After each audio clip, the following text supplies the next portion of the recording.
रविवारी गोंदिया शहरालगत असलेल्या कोरणी घाटावर विधीपूर्वक अस्थि कलशाचे विसर्जन करण्यात येणार आहे।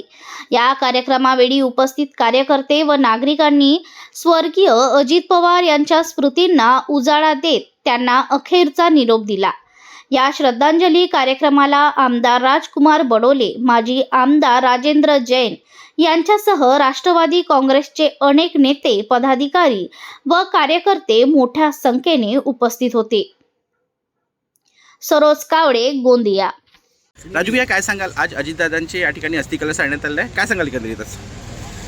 पूर्ण राज्यासाठी आणि आम्ही सर्वांसाठी दुःखाची गोष्ट आहे आणि माननीय स्वर्गीय अजितदादा पवार यांचे पवित्र अस्थिकलश आज संपूर्ण महाराष्ट्रामध्ये दर्शनासाठी आणलेले आहात आणि इथे गोंदियाला पण आज दुपारी 1 पर्यंत इथे दर्शनासाठी कलश ठेवण्यात आलेले आहे आणि याच्यानंतर हे पवित्र अस्थिकलश घेऊन आम्ही कोरणी घाटवर जाणार आणि तिथे विधिविधानच्या माध्यमातून हे पवित्र कलश आणि अस्थि विसर्जन तिथे होणार आहे।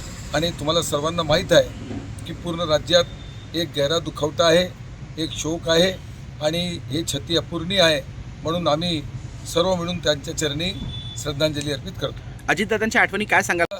च्या गोंदिया आणि भंडारावर अतिविशिष्ट प्रेम होता आणि त्यांना जे त्यांचं राजकारण होता, या राजकारणामध्ये गोंदिया आणि भंडारा जिल्ह्याचे विकासासाठी आणि विशेष तौर पर म्हणजे प्रफुल्ल पटेल साहेबांनी जे इरिगेशनसाठी आपला फंड आणि इरिगेशनसाठी जे कामं सांगितलं, त्यांना अजितदादांनी प्राधान्यताने इथे प्रचंड आपल्याला फंड दिला आणि मोठे मोठे प्रकल्प माननीय खासदार प्रफुल्ल पटेल यांच्या विनंतीवर अजितदादांनी ते सर्व क्लिअर करून दिले आणि यासाठी अजितदादाचं एक विशिष्ट प्रेम गोंदिया आणि भंडारा जिल्ह्यावर होता, हे अविस्मरणीय राहील आणि जेव्हापर्यंत सूरज चांद राहतील तेव्हापर्यंत अजितदादाची याद आमच्या सर्वांच्या मनात राहते।